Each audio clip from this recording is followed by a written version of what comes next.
Cooperation. Cooperation. Co-operating. Cooperation. Cooperation means equality. It means equity. It means having a share, having a voice. CASE itself is a cooperative, and we follow the cooperative principles because they are crucial. I really truly do believe that CASE works with people who work to change the world. They recognise imbalances in society in terms of access to services or provisions, in terms of health care or education, in terms of access to finance. And they say, how can we change this? I think the favourite moments really come from the people that you work with. You know, when people have plugged away at an idea for a long time and then you know, they start trading or celebrate some success and share it with you. We are only as good as the members of CASE, and we have had some brilliant people working with us over the last 40 years. People who are innovative, who face challenge with a smile, and who work through those challenges and turn them into opportunities. People who try to see into the future and think, how can we meet future challenges? How can we always be better? We've always striven to improve ourselves, to change the way that we work and to change the way that others work. We existed just informally in 1996, and it was a group of my mates, and we used to sit around the kitchen table and we cocked up this idea that wouldn't it be great to have a shop selling fair trade stuff in the run up to Christmas. So that's what we did for a few years, and then we realised that actually there was an appetite for more ethical stuff in the city of Leicester. We realised that a co-op for us was a natural business structure for us because it was reflecting what we were already doing and how we were already working, really. So then you lot turned up and helped us, and you filled the forms in for us so we didn't have to register at Companies House. You helped us do that, and as they say, the rest is history. And I feel that you have particularly mentored me over the years and helped me when I've thought, I don't know what I'm doing, because I'm not from a business background. CASE has definitely helped us along the way, and we've had a lot of fun doing it as well.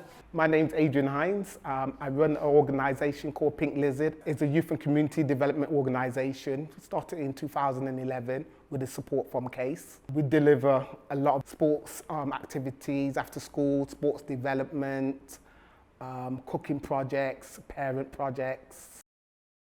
We came to see you at CASE. I told him I wanted to start my own youth and community project.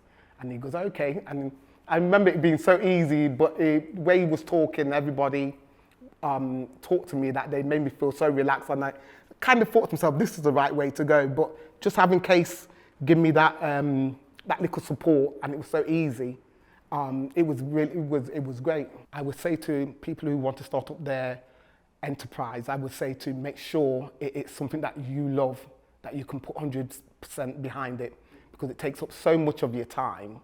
Go to CASE, tell them why you want to develop your social enterprise, and they will give you the utmost, most 100% help to help you on your way, like what CASE have done for me. Pauline and I had been made redundant from our respective jobs. Pauline worked in a care home, I worked in offices, and neither of us could get a job. So it was decided that we thought about setting up something for ourselves. Pauline knew somebody called, a lady called Jan Vennings, who we rang from County Hall. And she actually put us on to a company called, saying that there was a cooperative going to be set up called CareWorks. So would we like to join? So we went off and toddled off to the meetings, and that's the first time we met Dorothy. And she talked about cooperatives.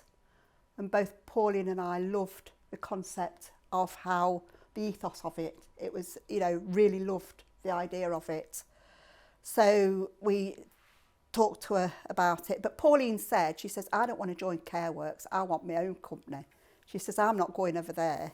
She says, I want to set up a self. So Dorothy came out to Pauline's house, which was the dining room, and over tea and toast.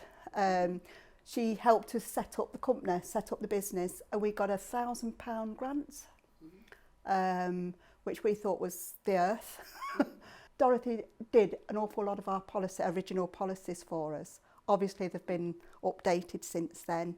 But yeah, right at the beginning, that was really important for us. Once you get working, you realise it's a little bit different. You talk to carers that have worked for other agencies and you realise how it works differently from other agencies. Some of the new ones don't realise what it is, but I think the first time they receive the profit share bonus, that's when they realise what it is to be in the co-op. We've always kept that ethos we have of the cooperative. And people, and I can remember some chaps sort of saying, why have you done that? He says, you could have made yourself a fortune. And I looked at him and says, well, why would I want to?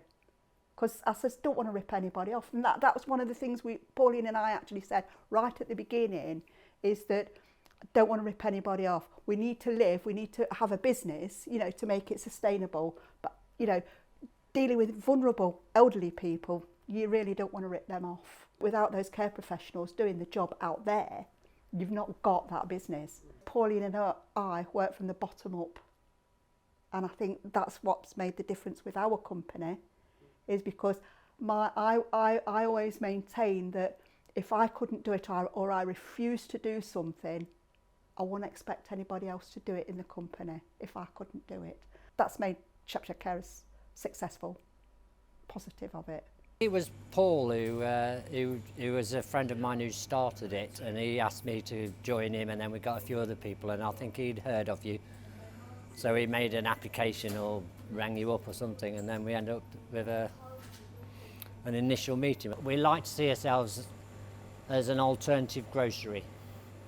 We're not proactive about what people eat. We don't make judgments ourselves. We provide a variety of services for people. So if you're vegan, we provide stuff for vegans. If you want organic, we provide them for organic. We work cooperatively, we've got equal wages, and we like to feel like we've got some independence from the hierarchical structure. 35 years ago now, but I do remember there was sort of little bits of day courses on how to run a business, how to do a business plan. Not only did you get us some money from yourselves as a loan, I think it was £7,500, but you also put us in touch with ICOF, Industrial Common Ownership Finance, and they gave us a loan too.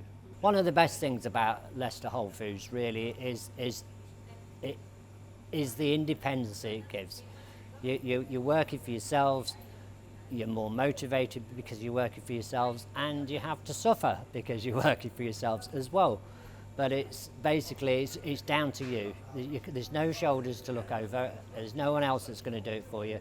It's always down to us, and then that brings, usually, we like to think, a positive response. Soft Arts first got into contact with the CDA, as it was then, what is now CASE, right back in 1986, when we very first had decided that we were going to set up a community arts organisation. We hadn't thought about becoming a cooperative until we saw an A board which said, setting up a business, do you want to think about being a cooperative? And it absolutely aligned with our ethos, so we decided to investigate it, and we've never looked back. CASE has always been there as an organisation that we can go to and completely trust to understand where we're coming from. And I think, you know, for me, good advice is not about imposing a course of action or a point of view or pushing that forward. It's about listening and giving the best support and, you know, advice to that particular organisation at that particular point in time. And that's what CASE has always done with Soft Touch. I'm currently the Youth Development Coordinator intern here at Soft Touch. I first got involved with Soft Touch when I was about 14. I got referred by my social worker at the time, And then I was on a art session every Thursday. I run the Youth Voice programme, basically just giving our participants a chance to get more involved with what happens. We run our own events. We kind of make changes to things that are happening. As the older members of staff are reaching a point where we will be leaving and passing on to younger members of staff, that's something that we've made sure is still absolutely the bottom line for Soft Touch Arts. It's all thanks to Case that 35 years later, here we are, still up and running and doing well. At the Urban Equestrian Academy, I am a UEA Advanced rider, meaning I am able to ride the horses most and just be with the horses mostly and look after them. We offer inner city children somewhere to be, an experience, and to be able to experience something that otherwise they wouldn't have been able to. We teach them how to take care of the horses with a passion.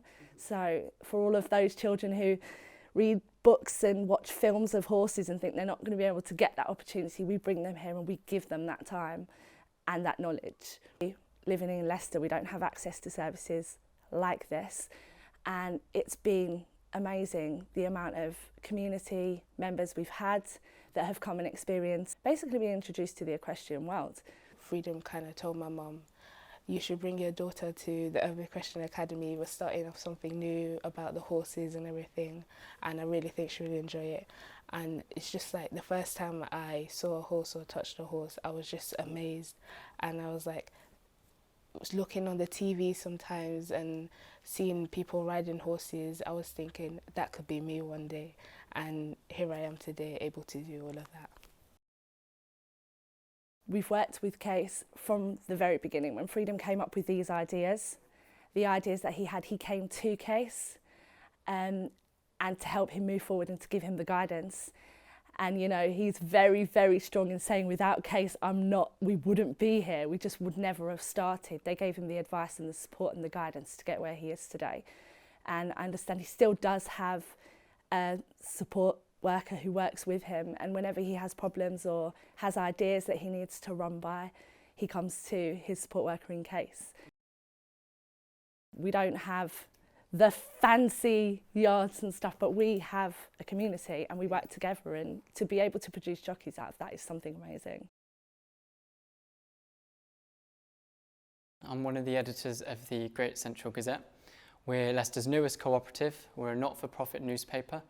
Our focus is on investigations, solutions-focused journalism, and running events across the city focusing on media literacy. Last July, I came here to Soft Touch Arts to visit the Cooperative Living History exhibition. And it was there that I really got stuck in with cooperatives. I met so many different types of co-ops and so many people in the cooperative movement. If it wasn't for that event, I wouldn't be where I am today. The Gazette wouldn't be where it is today. We made so many invaluable connections. And I think the future of the cooperative movement is in young people like myself. A lot of the problems in society at the moment that young people are picking up upon can be solved through the cooperative values. And it's so, so, so important that young people get involved with the cooperative movement and join their local co-ops to kickstart that revolution. It's been a pleasure to work with so many wonderful, inspirational people over the years. Case has survived 40 plus years, and we're making plans to go very much into the future. And we've survived those years because we have innovative people working with us. Co-ops give everybody a voice. One member, one vote principle really stands out to us as creating a fair and equitable society. It's all about kind of working together, collaborating to make something really cool. We all work as one. Doing things genuinely together. Without cooperation, this place wouldn't be here. The cooperative working, because you're ploughing the money back into the company all the time rather than into somebody's pocket, that makes a big difference. Cooperation means everything to me. It's just an essential part of me. And it's something that I try to do through every single aspect of my life. it's the way that I am. I've worked most of my adult life in the co-op movement because having discovered cooperatives, there was never any way that I was going to work in any other sector. I'm very grateful to the co-op movement, actually. I fell into it, but it's been a great part of my life and it's been an enhancing part of my life.